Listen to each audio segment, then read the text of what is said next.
अस्सलाम वालेकुम दोस्तों, फयाज सफी की इस नई एपिसोड के साथ मैं हूं फयाज महमूद और मेरे साथ मौजूद है सीनियर सहाफ़ी जहांजेब अब्बासी साहब।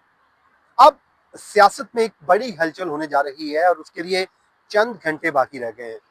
और ये चंद घंटे क्यों अहम है कि एक तो क्या अडयाला जेल का दरवाज़ा खुलने वाला है और कौन सी शख्सियत वहां पर जाने वाली है, और बैकडोर पे इस वक्त चल क्या रहा है। आज के इस वीलॉग में हम एक्सक्लूसिवली कुछ तफसीलात आपके साथ शेयर करेंगे और आपको बताएंगे कि इस वक्त आखिरकार पाकिस्तान की सियासत में चल क्या रहा है। लेकिन उससे पहले हम मुख्तसर सा जिक्र कर देते हैं जो लाहौर में होने वाली एक बसंत मेले का। ये वो बसंत मेला है जिससे मतलब कहा जा रहा है कि ये 25 साल बाद वापस लौटी है। जाहिर है जिस वक्त इसके ऊपर पाबंदी लगी थी हम तो बड़े छोटे होते थे, बच्चे थे और सुना करते थे कि ये बहुत बड़ी होती है, लेकिन अब हम वाकई उसको देख भी रहे हैं। अब इसको लेके कुछ लोग इसको क्रिटिसाइज कर रहे हैं और कुछ लोग इसको बिजनेस एक्टिविटी के साथ जोड़ रहे हैं। हम इस पे भी बात करते हैं। जहांजेब अब्बासी साहब इससे मतलब कुछ चीजें आप आपसे साथ शेयर करेंगे जो उन्होंने निकाली। हम उनसे जानेंगे कि वो क्या चाहते हैं कि आखिर क्या क्या हो रहा है। मुख्तसर सा में अब भाई साहब, अच्छी चीज नहीं है कि बसंत अगर हो रही है, पहले ही हमारी कौम जो है इतनी पूरे बहरानों से घिरी रहती है। कभी कोई प्रोटेस्ट हो रहा है, कभी कोई कहीं पे कोई वारदात हो गई, कभी कुछ हो गया। जब कोई एक एंटरटेनमेंट का एक अच्छी चीज सामने आ रही है, चलो इससे लोग अगर खुश हो रहे हैं, तो इसमें मसला क्या है, कबाहत क्या है? बहुत शुक्रिया फयाज। हमारा जो पाकिस्तान का मुआशरा है ना, इसमें जब ये सियासत ज़्यादा नहीं हुआ था अभी, जब सियासी तौर के ऊपर तकसीम इतने अरूज के ऊपर नहीं थी, जब शऊर नहीं आया था। पता नहीं अब उसको क्या कहें, लेकिन ये है कि उस वक्त इस मुआशरे के बड़े खूबसूरत रंग होते थे। मेले लगा करते थे, जी। सर्कसें लगा करती थी, हर इवेंट का अपना खेल हुआ करता था। और एंटरटेनमेंट थी हमारी जिंदगी में। एंटरटेनमेंट।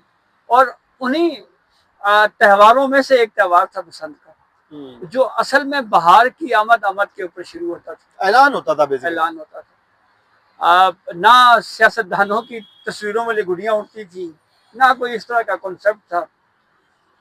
तो ये उस वक्त जो रंग थे हमारे इस मुआशरे के, उस वक्त बहुत सारे लोगों, हजारों नहीं लाखों लोगों का रोजगार इन सनतों से जुड़ा हुआ होता था। ऐसे ही है। चाहे वो पतंग बनाने, डोर सूतने, सारा अमल जो है, हम तो बड़ा लाहौर तो खूबसूरत होता था सर वो। लाहौर तो दूर की बात है। मैं हमारी क्योंकि रिहाइश और हम सारी जिंदगी हमारी पिंडी में गुजरी, हाँ पिंडी में बड़ा रंग होता था। और हमने रावलपिंडी में भी जो है वो बड़े रंग सर, देखे हर हैं। शहर में होती हर थी। शहर में सर होता मुझे था। तो याद है हम बचपन में वो मांझे बनाया करते थे जी दरख्तों के साथ डोर। वो उसको जी उसे क्या कहते होते थे, मेरे ख्याल में डोर को सूतना कहते जी थे या जी कुछ जी जी कहते थे इस तरह। और वो उसके लिए वो घी के टीन में पूरा बनाया जी। जाता था। फिर घर आते थे कपड़े क्योंकि तो हमने अब वो खराब कर लिए होते थे, हाँ तो अब फिर अम्मी से आगे डांट भी पड़ती थी। तो अब वो सिलसिला जो है, जो 20 तकरीबन 22-25 साल से इसलिए रुका कि बीच में एक कातिल डोर आ गई, और वो थी जनाब केमिकल। जी। उसकी वजह से फिर पाबंदियां लगना शुरू हुई। लेकिन अब एक अच्छा इनिशिएटिव लिया गया है। रूल्स एंड रेगुलेशन आ, करके। कुछ कवायद, कुछ रूल्स, तो पहले भी बिल्कुल। यही कहा जा यार रहा था देखिए कि बासी साहब, हादसे रोड्स पे भी होते हैं। अब ये तो नहीं हम कर सकते रोड ही बंद कर दें। उसके लिए क्या करते हैं, हम सिग्नल लगा देते हैं। कहीं पे कोई इशारा लग गया, कहीं पे ट्रैफिक वार्डन खड़ा कर दिया, कहीं पे यू टर्न बना दिया, कहीं पे ओवरहेड ब्रिज बना दिया। ना कि हम रोड बंद कर देते हैं, आप एक तफरी बंद तो कर दें। मेरे ख्याल में सिर्फ लाहौर की हद तक ये महदूद नहीं होना चाहिए। इसको ये पूरे पूरे पंजाब नहीं, पंजाब में पूरे होना चाहिए, मुल्क पूरे में, मुल्क में होना पूरे मुल्क चाहिए। में होना चाहिए। इससे देखें एक बिजनेस एक्टिविटी जनरेट हुई है, अरबों रुपए का बिजनेस हुआ है। सर मैं आज पढ़ रहा था, जो लोगों की छतें, जिनकी बैठे बैठे उनकी लॉटरी निकल आई, 25-25 लाख रुपए में छत रेंट पे चल रही है। जी होटल बुक है लाहौर के, कोई होटल नहीं है। मैंने आज ही किसी से रब्ता किया, उन्होंने मुझे कहा यार वो लाहौर जाना आपके जानने वाले, तो होटल तो बुक करवा दें।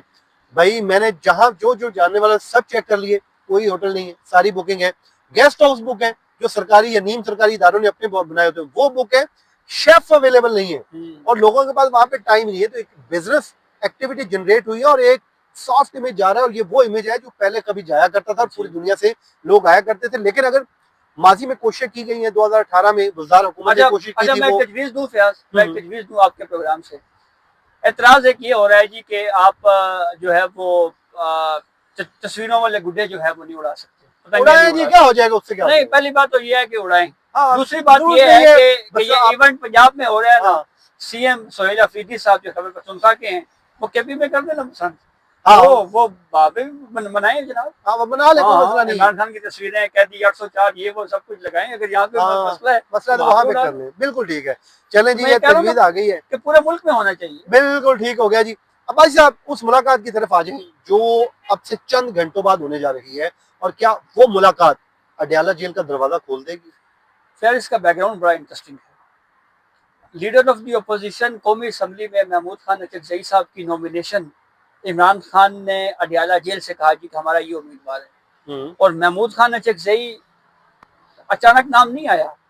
आसिफ अली जरदारी के मुकाबले में पीटीआई के जो सदर प्रेसिडेंशियल के उम्मीदवार उम्मीदवार थे वो भी महमूद खान अचकजई साहब थे। ऐसे ही ये है, वो महमूद खान अचकजई हैं जिनकी 126 दिन के धरने के दौरान इमरान चादरें खान पहन के चादरें नकलें पहन उतारी के थी। नकले, ये एक बैकग्राउंड है। जब लीडर ऑफ द ऑपोजिशन की नॉमिनेशन में डिले आ रहा था तो हम सब क्रिटिसाइज कर रहे थे कि इसको हो जाना चाहिए, हाँ, जो हक बनता है। लेकिन आपको पता अचानक फिर बाद में खबर क्या सामने आई कि leader of the opposition Mahmood Khan Achakzai को बनाने में नवाज शरीफ ने नवाज किरदार अदा शरीफ का किया। किरदार है। अब यहाँ तक आप समझ गए। फिर चलते हैं आगे, एक डेवलपमेंट इसके बाद भी हुई। वो सुहेल अफरीदी जो पहले कहते थे हम इनको मानते ही नहीं है, उस प्राइम मिनिस्टर के साथ पीएम ऑफिस में बैठे। मेरी इतला के मुताबिक फयाज साहब वहां पे भी इमरान खान की मुलाकात के मामले के ऊपर एक अद जुमला कहीं अदा हुआ है। अच्छा, हुआ है, ये अलग बात है कि वो उस तरह से रिपोर्ट नहीं हुआ, लेकिन हाँ ये बात भी ठीक है, सूबे की हद तक बात हुई है। ओके। फिर उसके बाद महमूद खान अचकजई साहब ने एक लेटर लिखा प्राइम मिनिस्टर को। पहले असेंबली फ्लोर पर तकरीर की, पहले असेंबली फ्लोर की जो पहली तकरीर थी लीडर ऑफ द अपोजिशन, उसको भी बड़ा अप्रिशिएट किया गया हुकूमती हलकों में कि यार ये तो बड़ा ताउन कर रहे हैं, बड़ा सिलसिला ठीक है। हाँ हाँ, फिर लेटर लिखा गया, उसमें कहा गया जी कि मर्जी के 3 डॉक्टरों तक रसाई दें इमरान खान की। उसमें शौकत खानम का हॉस्पिटल डॉक्टर का नाम भी है, और उसमें अलशिफा हॉस्पिटल के डॉक्टर का नाम भी ठीक है। अब प्राइम मिनिस्टर जो है वो कल जा रहे हैं जनाब लीडर ऑफ द अपोजिशन के चैम्बर में मुलाकात के लिए। अचकजई साहब के। अब वहां पे होगा क्या? जाहिर हो तो ये बात तो होगी एक तो होगी। ये बात लेटर लिख चुके हैं, और वो फिर लेटर डिस्कस होगा कि हाँ, जनाब हमने जाना है जी खान साहब हमें से जाना मिलने, है, इजाजत या दें। हमें डॉक्टर तक रसाई दें या हमें ये करें।